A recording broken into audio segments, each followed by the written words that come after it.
Yep, I Thanks. thank you guys. Bye. Sorry for jumping. Great. Do we have Ira? Yes, we do. Good afternoon, Marty. Hey, Ira, how are you? Great.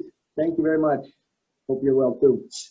Yeah, absolutely. So, Ira, I've known you for many years. Obviously, you've been one of the leading investors in the family office space for many years. And I was hoping that you could do a quick introduction of yourself, talk about what you're looking at, and maybe give like a holistic viewpoint about where you see the market going and opportunities in those markets.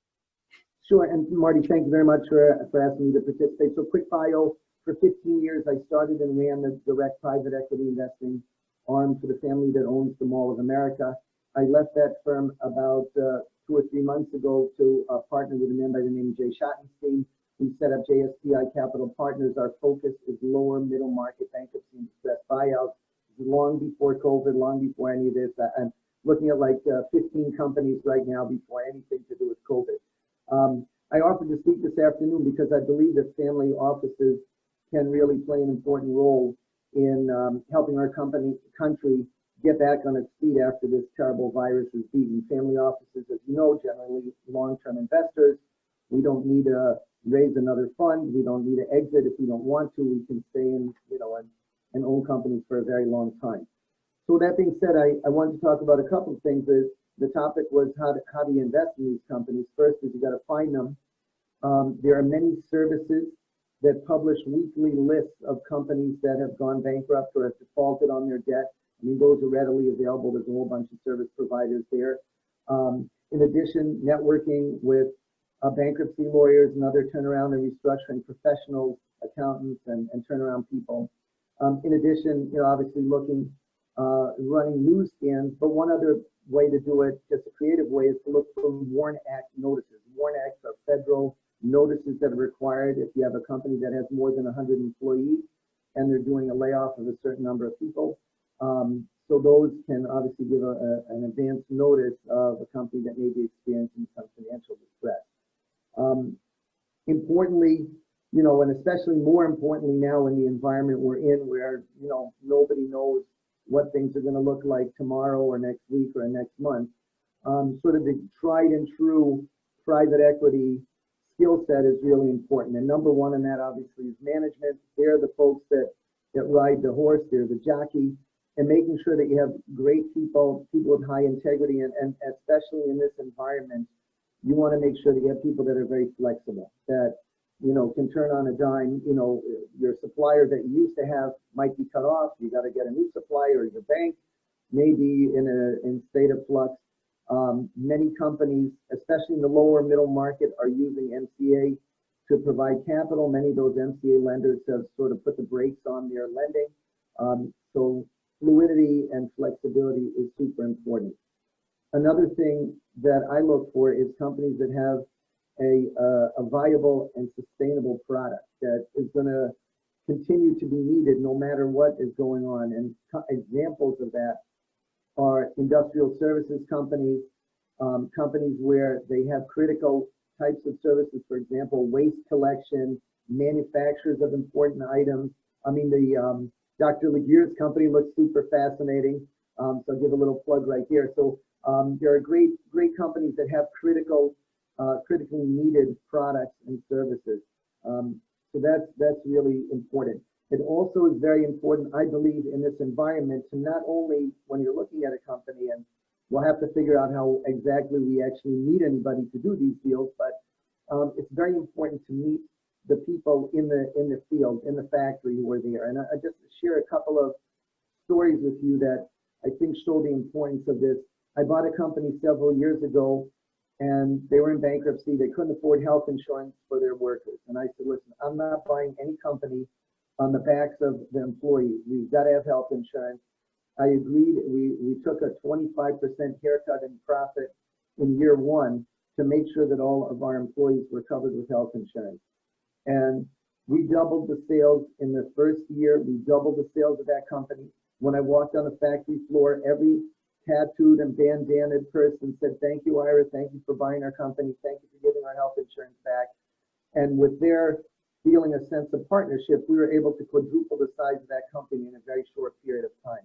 At a different company that I had bought, was a union shop, And I wanted them to put in a profit sharing for the union employees, because they see this guy come in a suit from New York, and I wanted them to feel like they were partners.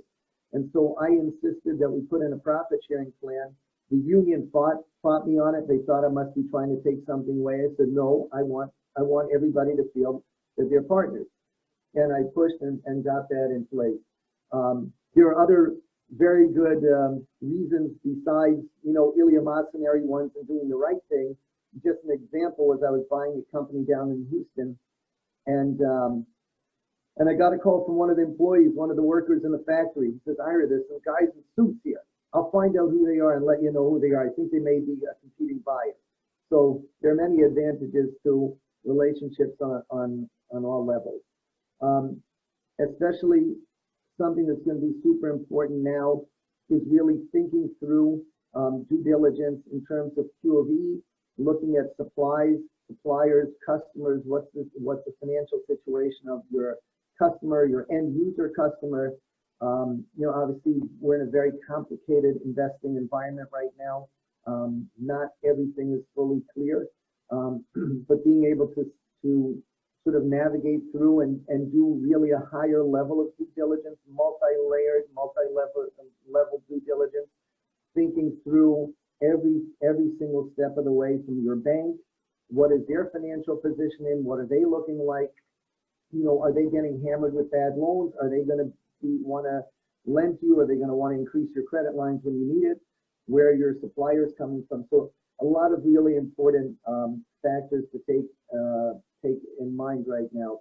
As I mentioned, I'm looking at about 12 different companies right now, nothing really to do with COVID. They're all pre-COVID type of situations. And there's a lot of great companies out there that need help. And one of the beauties of a family office investor is that we can go to bat for our portfolio companies and go, when I bought a company, I would go and see every major customer and let them know that a family was behind the company. I give them my card. I tell them you can call me until midnight, East Coast time. And I still do that until today. That they would know that the company was 100% backed by a family, and we were going to take care of their needs.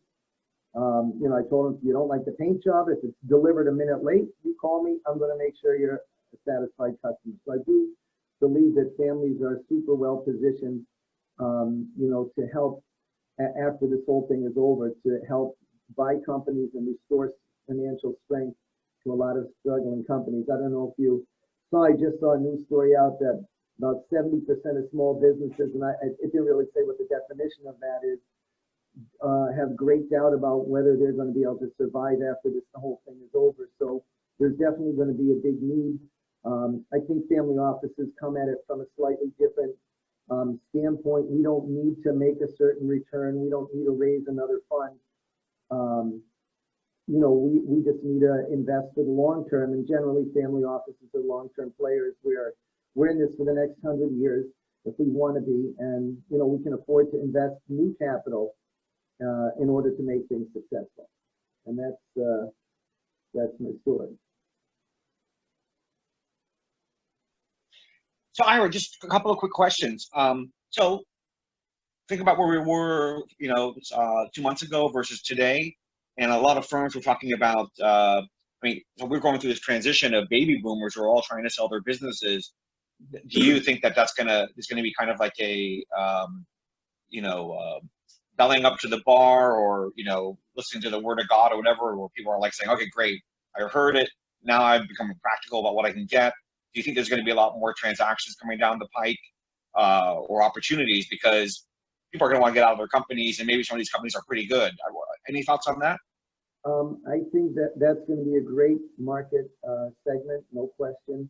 A lot of people are at retirement age, and I'm looking at a bunch of companies where the owners are in their late 70s, even early 80s, and had never really thought about doing a transaction. But certainly in light of all the turmoil here, I think a lot of people are going to say, look, I put in my time, I've built a great company, it's time to to migrate, and I do think there's going to be a lot of opportunities there.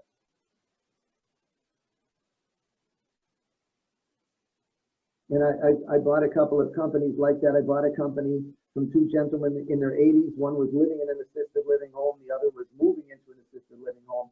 They were still running the company on index cards and pencils, you know, and sort of as long as they had time to go out for a nice lunch, they were happy with whatever the profitability was. They didn't really care.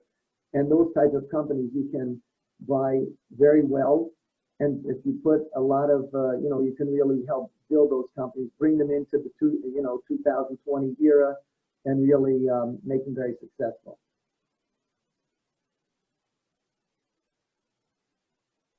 A couple more questions that are coming up. So any thoughts on the general international environment in terms of deals? The way you're structuring the deals, do you anticipate you're going to be doing more earnouts versus cash? What are your thoughts? Yes, yeah, I would say definitely a lower cash component is likely in deals, just because nobody knows whether you're going to ever return to those same revenues, those same EBITDA numbers. And so looking at creative structures where people can feel that they're adequately compensated for selling their company, but yet have upside if and when it does spring back, you know, to a level that it had been heretofore. So we are seeing things like that in the market. I think people are going to have to get creative. I mean, we still are trying to figure out in terms of travel how to handle that. I mean, right now nobody's traveling. When will that, you know, when will that turn back on? And, you know, different parts of the country are at different stages with this whole thing. So while they're expecting New York, you know, hopefully to peak out in the next week, you know, other parts of the country, unfortunately, are just at the very early stages. And so it's going to be a little bit challenging, but, you know, but there's work to be done. Are most of the deals that you're looking at North America, or are you looking outside of the U.S. in North America? Any thoughts? I'm only looking in North America. In particular, you know, I like the reliability of the United States Bankruptcy Code. It's a great venue to buy companies. There's a lot of transparency. I mean, literally, you can see every single check that a company wrote, when, you know, for months on end, what exactly they're doing. So there's a lot of transparency. The process is very streamlined, and it's the cleanest acquisition in the world. You get a court order that says there are no liabilities that follow the purchasing entity. I mean, on rare occasions, there have been some flukes, but by and large, it's a very safe transaction. And there's a lot of value. There's a lot of hidden value. Most companies, you know, have struggled along for a period of time, but every company I bought has come up with new patents, you know, within a short period of time after I bought it. And they just didn't have the money to work on it, you know, but they know their widget well, they're very successful at it, and they want to be better, but just have been hamstrung. And so typically I find, you know, within 12 to 18 months, a big rebound in revenues, profitability, creativity in terms of new business opportunities, new ideas, and things like that. And so it's a great marketplace. But you do have to. Great, fantastic. Any other comments that you want to make before you close? Sure. I would note this: in a bankruptcy, almost every deal almost every deal is an auction. So you need to be willing to undergo the trials and disappointments of an auction. I beat out 3 stalking horse bidders in auctions. So obviously there were some people disappointed there, but you know, it is an auction process. There can be a lot of, you know, horse trading that goes on and all kinds of things that happen. So you gotta, you know, have a little bit more metal than perhaps your standard, you know, plain vanilla M&A deal. So it can be challenging.